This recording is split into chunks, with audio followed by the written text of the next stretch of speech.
ఎప్పటికప్పుడు తాజా వార్తలను అందిస్తున్న ఏపీ పవర్ న్యూస్ కు స్వాగతం. మాజీ ప్రజాప్రతినిధులకు ఘన సన్మానం. వైఎస్ఆర్సీపీ శ్రేణుల్లో ఉత్సాహం నింపిన ఆత్మీయ కలయిక. సబ్బవరం, అనకాపల్లి జిల్లా పదవీకాలం ముగిసిన సర్పంచ్లు, ఎంపీటీసీలు, జడ్పీటీసీలు మరియు ఎంపీపీలకు కృతజ్ఞతగా వారి సేవలను గుర్తు చేస్తూ అనకాపల్లి జిల్లా సబ్బవరం మండలంలో ఘన సన్మాన కార్యక్రమం నిర్వహించారు. మాజీ ఎమ్మెల్యే అన్నంరెడ్డి ఆదిపురాజ ఆధ్వర్యంలో ఆయన వ్యక్తిగత ఫామ్ హౌస్ లో శుక్రవారం ఈ వేడుక అత్యంత వైభవంగా జరిగింది. పెందుర్తి నియోజకవర్గ పరిధిలోని 3 మండలాలకు చెందిన ప్రజాప్రతినిధులను ఆదిపురాజ్ స్వయంగా శాల్వాలు కప్పి జ్ఞాపికలతో సత్కరించారు. ఈ కార్యక్రమానికి మాజీ మంత్రి గుడివాడ అమర్నాథ్ ముఖ్య అతిథిగా విచ్చేసి ప్రసంగించారు. రాబోయే స్థానిక సంస్థల ఎన్నికలను సవాలుగా తీసుకోవాలని, వైఎస్ఆర్సీపీ మద్దతు ఇచ్చే అభ్యర్థుల అఖండ విజయం కోసం ప్రతి కార్యకర్త, నాయకుడు కృతనిశ్చయంతో పనిచేయాలని ఆయన పిలుపునిచ్చారు. అనంతరం అనకాపల్లి పార్లమెంటరీ ఇన్ఛార్జ్ మరియు జిల్లా పార్టీ అధ్యక్షులు బొడ్డేటి ప్రసాద్ మాట్లాడుతూ వైసీపీలో కష్టపడి పనిచేసే ప్రతి నాయకుడికి సముచిత స్థానం మరియు గుర్తింపు ఉంటుందని భరోసా ఇచ్చారు. ఎవరూ దేనికి భయపడాల్సిన పని లేదని, జగన్మోహన్ రెడ్డి గారి అడుగుజాడల్లో నడుస్తూ పార్టీ బలోపేతానికి పునరంకితం కావాలని కోరారు. అనకాపల్లి పార్లమెంటరీ పరిశీలకురాలు శోభ హైమావతి మాట్లాడుతూ రాజకీయ నాయకులకు తగిన గౌరవం, మర్యాద దక్కటం కేవలం వైఎస్ఆర్ కాంగ్రెస్ పార్టీలోనే సాధ్యమని కొనియాడారు. ఈ కార్యక్రమంలో నియోజకవర్గ స్థాయి ముఖ్య నాయకులు, కార్యకర్తలు భారీ సంఖ్యలో పాల్గొన్నారు. సన్మాన కార్యక్రమం అనంతరం ఆదిపురాజ్ ఏర్పాటు చేసిన విందులో అందరూ పాల్గొని ఈ ఆత్మీయ కలయికకు విజయవంతం చేశారు. Reporting Kishore, AP power news, Sabbavaram.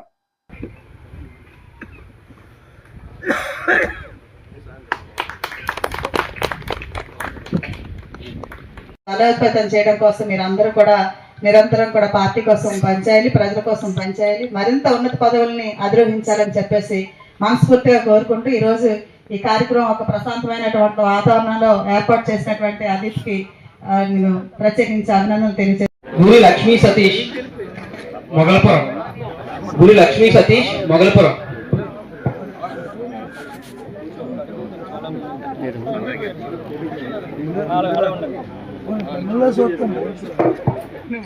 Bandaru మంగశ్రీని గారు, సర్పంచ్ గుల్లేపల్లి.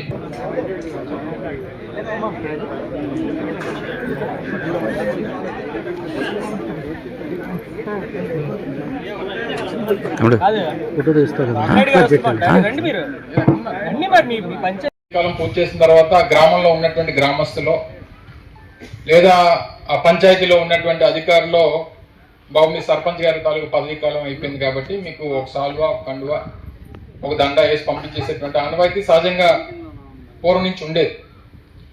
కానీ ఒక రాజకీయ పార్టీ వారి పదవీ కాలాన్ని పూర్తి చేసుకున్న తర్వాత వారందరినీ గౌరవించాలనేటువంటి ఉద్దేశంతో పార్టీ ఒక బాధ్యతగా తీసుకొని రాష్ట్ర వ్యాప్తంగా ఉన్నటువంటి 175 నియోజకవర్గాల్లో ఉన్నటువంటి మన పార్టీ సర్పంచుల్ని గౌరవించమని చెప్పి పార్టీ అధ్యక్షులు జగన్మోహన్ రెడ్డి గారు ఆదేశించడం జరిగింది.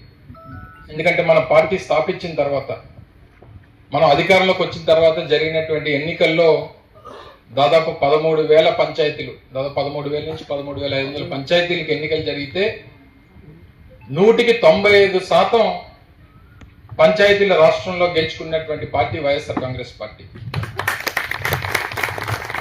ఇది నాకు తెలిసి స్వతంత్రం వచ్చిన తర్వాత దేశంలో ఏ రాష్ట్రంలో కూడా ఇంత వన్ సైడెడ్ రిజల్ట్ అనేటువంటిది ఎప్పుడు పంచాయతీలో లేదు. సహజంగా పంచాయతీలు అనేసరికి పార్టీ సింబల్ ఉండదు కాబట్టి 70% 60% అధికారులు మనం గౌరవించుకోవడం. ఇప్పుడే పెద్దలు శోభా అమరావతి గారు చెప్పారు, వారు కూడా మరి మేము కూడా ఒక కార్యకర్త నుంచే ఈ స్థాయికి వచ్చినటువంటి పరిస్థితి.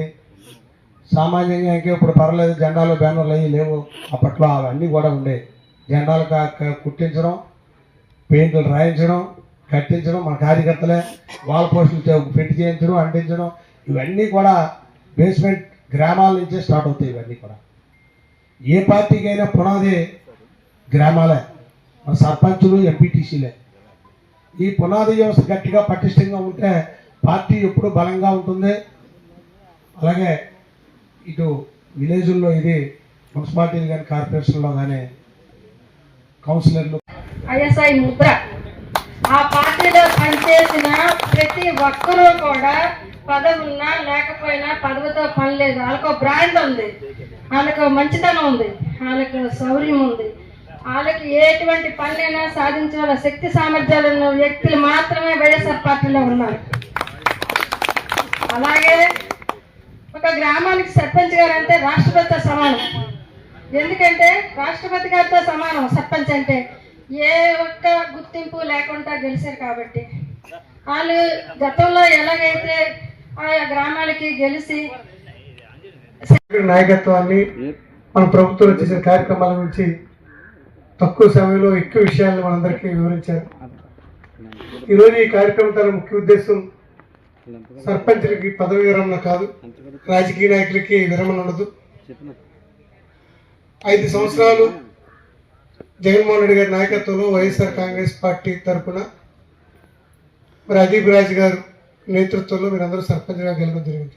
రాజ్ గారికి 3 ఎంపీపీలు 3 జడ్పీటీసీలు అదీప్ రాజ్ గారి నాయకత్వంలో కైవసం చేసుకోవడం జరిగింది.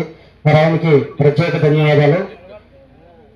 మరి సర్పంచ్గా మా కుటుంబానికి ఒక 2 సార్లు అవకాశం కలిగినటువంటి ఆరిపాక గ్రామ పంచాయతీ వైఎస్ఆర్ కాంగ్రెస్ పార్టీ నాయకత్వానికి హృదయపూర్వక ధన్యవాదాలు తెలియజేసుకుంటూ మరి అవకాశం ఇచ్చినటువంటి పెద్దలందరికీ హృదయపూర్వక నమస్కారం తెలియజేస్తున్నాను. ఐఎస్ఐ ముద్ర ఆ పార్టీలో పనిచేసిన ప్రతి ఒక్కరూ కూడా పదవి ఉన్నా లేకపోయినా పదవితో పని లేదు. వాళ్ళకు బ్రాండ్ ఉంది, వాళ్ళకు మంచితనం ఉంది, వాళ్ళకు శౌర్యం ఉంది. వాళ్ళకి ఎటువంటి పనులైనా సాధించగల శక్తి సామర్థ్యాలు ఉన్న వ్యక్తులు మాత్రమే వైఎస్ఆర్ పార్టీలో ఉన్నారు. అలాగే ఒక గ్రామానికి సర్పంచ్ గారు అంటే రాష్ట్రపతితో సమానం. ఎందుకంటే రాష్ట్రపతి గారితో సమానం సర్పంచ్ అంటే. ఏ ఒక్క గుర్తింపు లేకుండా గెలిచారు కాబట్టి వాళ్ళు గతంలో ఎలాగైతే ఆయా గ్రామాలకి గెలిచి చిరు సత్కారాన్ని అందించాలని చెప్పేసి ఒక పార్టీ నిర్ణయం మేరకు ఇక్కడికి వచ్చినటువంటి సర్పంచ్లకు, ఎంపీటీసీలకు, మిగతా పెద్దలకు అందరికీ కూడా పేరు పేరున ముందుగా నమస్కారం తెలియజేస్తున్నాను. చాలా సంతోషం. మన పార్లమెంట్లోని 7 నియోజకవర్గాల్లో ఇది 5వ నియోజకవర్గం. అన్ని నియోజకవర్గాల్లో కూడా మరి సర్పంచులకి సత్కారం కార్యక్రమం చేయడం జరిగింది. అలాగే రాష్ట్ర వ్యాప్తంగా కూడా అన్ని నియోజకవర్గాల్లో కూడా ఈ కార్యక్రమం జరుగుతూ ఉంది. అయితే ఈరోజు మనం చూస్తే గ్రామాల్లోని గ్రామ సర్పంచ్ అంటే ప్రథమ పౌరులు. ఒక నియోజకవర్గానికి ఒక పార్టీ సింబల్ తోటి లేదు ఒక ఎంపీగా కానీ ఒక ఎమ్మెల్యే కానీ గెలవడం ఈజీ అవుతుంది. ఎందుకంటే పార్టీ వేవ్ కానీ అధినాయకుడు ఎవరైతే పార్టీ అధ్యక్షుడు ఉంటారో ఆయన తాలూకు ఇమేజ్ కానీ పార్టీ అభ్యర్థితో పాటు ఇవన్నీ కూడా మనకు ఉంటాయి, గెలుపులో తోడవుతాయి, ఎక్కువగా ప్రాధాన్యతను సంతరించుకుంటాయి. కానీ ఒక సర్పంచ్గా పోటీ చేసి గెలవాలంటే దానికి చాలా కారణాలు కావాలి. ముఖ్యంగా అభ్యర్థి తాలూకా వ్యక్తిత్వం చాలా ఇంపార్టెంట్.